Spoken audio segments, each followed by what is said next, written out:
জানতাম না আমার ফাঁসির হুকুম হয়ে গেছে। আমার ছেলের পাশে আমার জন্য কবর খোঁজা হয়েছে। আমি প্রস্তুত হয়েছিলাম, বলেছিলাম আমি বাঙালি, আমি মানুষ, আমি মুসলমান, একবার মরে দুইবার মরে না।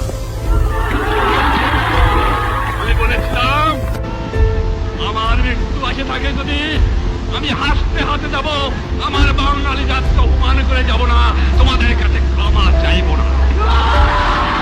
আমি খালি একটা কথা বলেছিলাম, তোমরা যদি আমাকে মেরে ফেলে দাও আমার আপত্তি নাই, মৃত্যুর পরে আমার লাশটা আমার বাঙালির কাছে দিয়ে দিও, এই একটা অনুরোধ তোমাদের।